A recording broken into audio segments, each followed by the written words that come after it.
Over the last 30 days, I spent 288,000 on Facebook ads for my clients with a ROAS of 4.14, making my customers 1.2 million in a month. And specifically, 71,000, as you can see here, were from retargeting at a ROAS of 5.20 and probably a super high frequency. And this is exactly what I'm gonna be covering in this video today. Okay, so how to legally steal buyers from your competitors with pixel frequency. We're gonna talk about two blocks. One is more retargeting and frequency and stuff, and the other one is the type of ad creatives that will allow you to steal buyers, customers from your competitors because you have a specific type of ad creative, okay, that we're gonna see in a second. To start, let's do these three questions. So the first one that I will ask you, you will have to give me a mental answer. I'm listening, okay? What is better for a Facebook ads ad account? A frequency of 1.5 or a frequency of 5.75 at campaign level in the last 30 days? What is your answer? I'll give you mine. I would say frequency of 5.75, my opinion. Second question, in online commerce, there is one fundamental thing to have with your audience before they ever consider buying anything from you. Is it trust or is it message market fit? Which means you have the right message for the right audience and like there's a fit. It makes sense, the message that you're putting out. Which one is it for you? For me, it's gonna be trust. And I will tell you one more thing before we go into the content. The way you develop trust is through familiarity. And of course, doing things the right way, not being a scammer and running proper ad creatives, of course, but that's assumed. How do you trust familiarity and how do you develop familiarity? Frequency. Okay, interesting. Last question. What is more important in this economy? Attention or the product you sell? I'm gonna say attention. Because with attention and an average product, I can still make a lot of money. But with an incredible product and not being able to get attention, I'm gonna make $0. So, interesting three questions. Done. We can put a check on this. Now, first block, 90% of e-com brands under retarget their audience. And when they do it, they retarget them with weak ads, irrelevant messages, and low ROAS. So I'll show you on that account here. You can see that over the last 30 days, in this case, we have a frequency of 4.83. So basically I reach 8 million people and the frequency is like 41, 42. Pretty crazy, right? But I love it. Like there might be some negatives to it, but if you're selling a product that's over $100, you need it. Like you cannot assume that people will click the ad and buy immediately, and even less in 2025. So we need high frequency. Anyways, that's at campaign level. In the middle, this is ad set level. So ad set level, it goes down. It's like 2.3, 1.3. Okay. And then in the ad level, because sometimes my ad sets have two ads inside. So this would be ad level. It's 1.4, 1.7, 1.3, 1.7. It's not so crazy. But if I look into the ad account, it's a crazy high frequency, which means, here's the key, there is no specific ad in this account that has a high frequency. But overall in the account, there is a high frequency, which means the moment people see one ad and they don't buy, they will see the other ad and the other ad and the other ad and the other ad over these 30 days, which means my attention, the attention that I'm buying is not concentrated in one ad creative where people will be burned and they will not click and they will hate you. No. I'm distributing, I'm diversifying this attention shopping that I'm doing through a lot of different ad creatives. And then people don't get bored of me, but they see me a lot. And that's the balance. So an example with, I think it's this one. So this one at 3.87, it's a UGC campaign. So over the last 30 days, campaign level is 3.87. Frequency at ad set level is 1.3 to 2.5. And frequency in the ad level is 1.4 to 1.7. So that means that people who are interested in buying this product, they will be at high frequency with this brand on my ads. But I'm not gonna fry them with the same ad over and over again and over and over again and over and over again till the point that they report my ad as I'm not interested, and then Facebook's gonna get mad at me with high CPMs and everything. That's one side. Then the other side, all of these ones are retargeting campaigns, okay? Different retargeting campaigns, but what I'm trying to show you here is in the last 2 weeks, we did a frequency of 7. Pretty high, right? If I go into the ads, you will see right here that when campaign name contains red and I filter by delivery, like I order by delivery, this is the last one. So I select all of them. We have 38 active ads. What does it mean? It means that yes, I have a high frequency, but yes, I have a lot of ad creatives. So I don't have a high frequency on unique ad creatives. It's very diversified because I know people will take time till they make a purchasing decision. But no worries, I'm here for you. I'm gonna keep on targeting you with different ad creatives, dynamic, static, image, video, carousel, this and that, and more organic and more in the street, but more in the studio, professional shoot. Doesn't matter, it doesn't matter. So that's the concept there, okay? Now, the next concept that I wanna share with you is we need to understand, to steal customers from our competitors, we first need to understand how Facebook is targeting users with ads nowadays. So, how does it work? First of all, the user will send a signal of interest to the algorithm. I will give you examples of signal of interest right now. Second, the algorithm will pick relevant advertisers that can satisfy the need of the user. Third, the user will click the ads from 2-5 brands related to the product that he was checking, and finally he will pick one of the brands and buy. So okay, it makes a lot of sense to me nowadays. So what is a signal of interest? We say it here. Signal of interest, anything where you let Meta know that you're looking for a specific product. So for example, if I go on Instagram and I look for automatic watches for men, Meta, the algorithm is gonna be like, this guy is looking for a watch. Let's deliver watch ads to him right now. Or if there's a sneakers magazine for men on Facebook and I follow them, I like their posts, I comment. If I go to Google and I search oversized t-shirts, like the one I'm wearing, then I go to a specific website, I get tracked by the pixel, and then I go to Instagram, and on Instagram I start seeing oversized t-shirt ads. This is the typical thing. So what happens with this is very interesting. As a brand, I'm retargeting the action that the user has taken with my competitor. Okay? So if I'm selling a bottle of water and then there's a certain user in Norway that goes on Instagram, the Instagram of this brand, and he likes the posts and he says a comment, hey, what's the price? I'm interested. Facebook will see that and will say, hey, apart from this, I also have this. And the way they will do it is through ads. So I will have certain ads that will be displayed to the user that was checking this bottle. He will also see this. So I'm retargeting the users from my competitors because of the way that the algorithm works in 2025.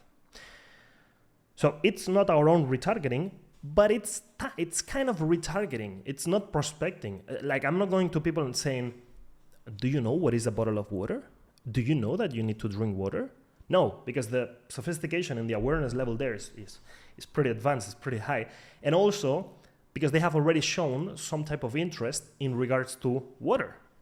So now, the question is, knowing that, how should we retarget all of these users? And that's gonna be with something that I called market leader ad creatives. Interesting. Let's see what that is. But does it make sense to this point? Okay, makes sense. The user sends a signal to the algorithm, and then the algorithm will deliver ads from many, many brands about that specific product. Market leader ad creatives. Cool name, eh? Look at this one. They're selling swim shorts, but why is this a market leader ad creative? Meet the #1 best-selling. The world's most comfortable swimwear. Okay. Next one, Shilajit. There is a person asking, so many brands out there, how do I know which Shilajit is legit? And they're showing authority, they're showing that they have studies to prove that their Shilajit is the best one.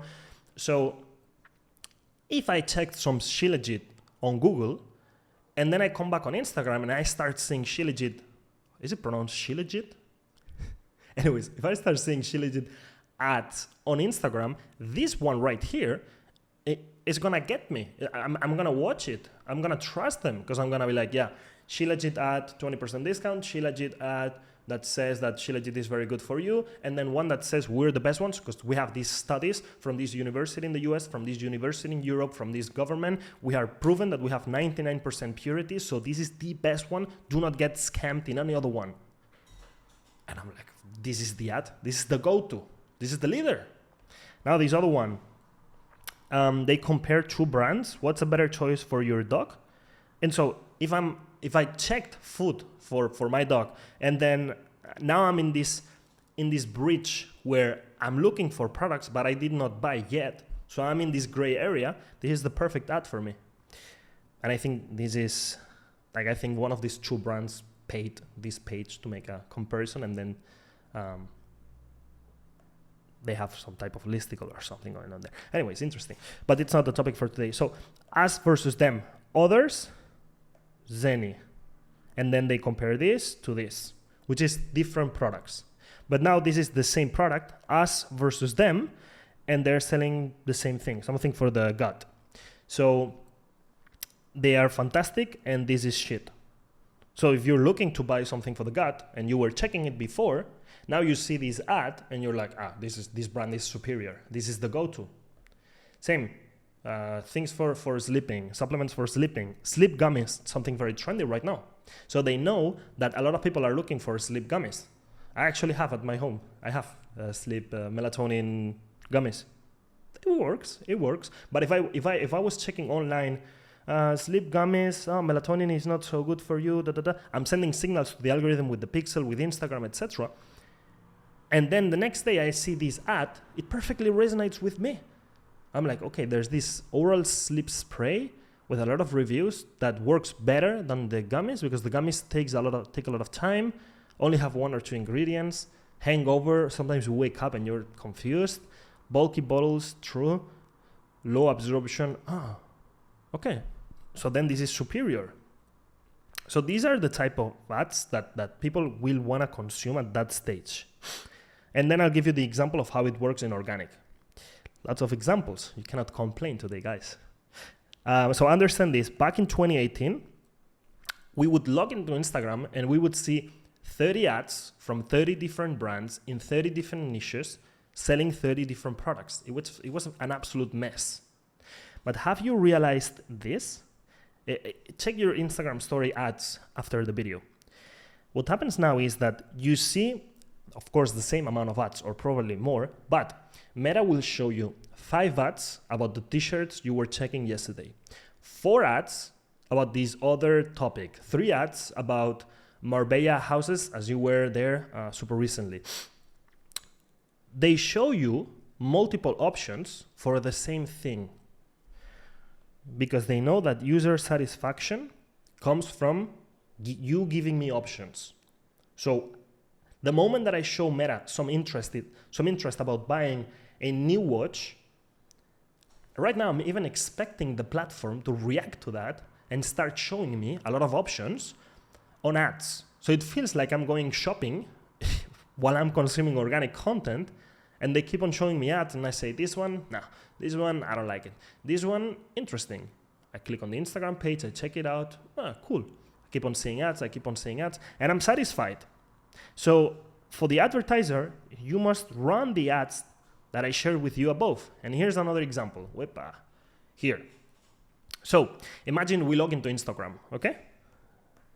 IG, we go into Instagram, and we're looking for omega-3 because yesterday we went to a website and we checked the benefits of omega-3.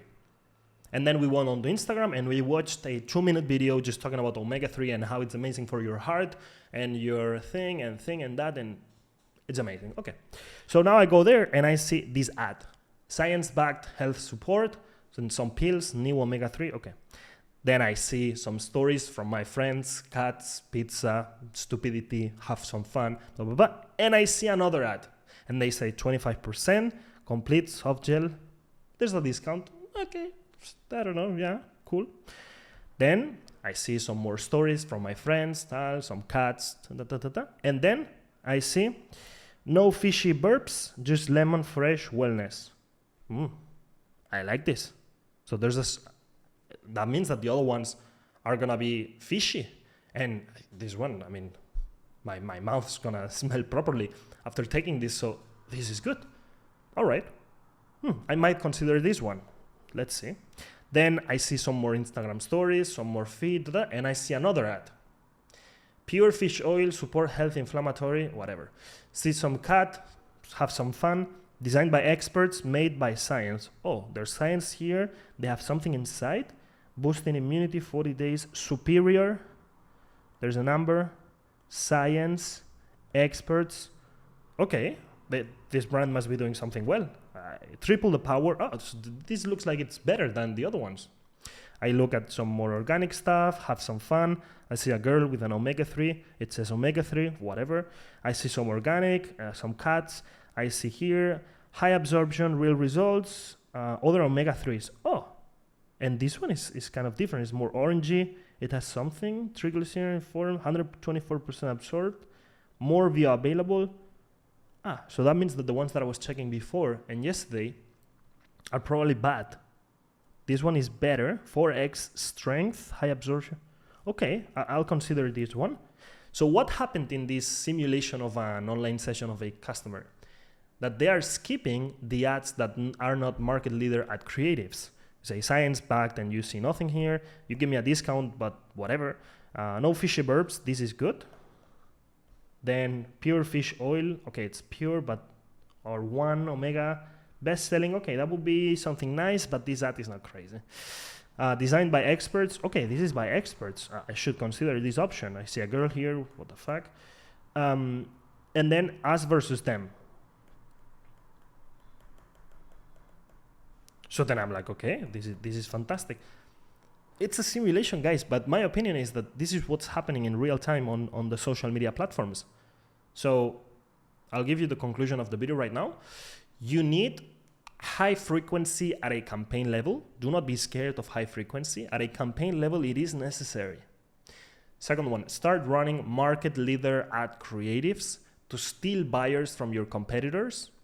And the conclusion is, to be successful in Facebook ads nowadays, we need high frequency trust. So we need to be relevant for a long period of time, and we need to generate trust. Because if there's high frequency and they don't like us and they don't trust us, we're screwed. Or if they like us and they trust the brand, but they see the ads one time per month, we're invisible. Like, we need a really high frequency nowadays for people to actually stop and be like, okay, I'm gonna pay attention to you and I'm gonna do what you're saying. So that's it. That's the end of the video. Hope you enjoyed it. A bit of a complex topic, but it's an interesting one. It's a real one. It's real-time stuff that you can implement, and I hope you do. And that is it. If you enjoyed it, subscribe to the YouTube channel. That's some super good support from my side to keep on pushing these videos. Leave a like and a comment if you have any feedback or any question. And that is it. Coaching related stuff, things that you need me to help you with your Facebook ads. You've got a link in the description explaining how I work with people, what do we do there. So check the video out and there's all the explanation over there. And that is it. I'll see you on the next one, guys. Thank you so much. Ciao.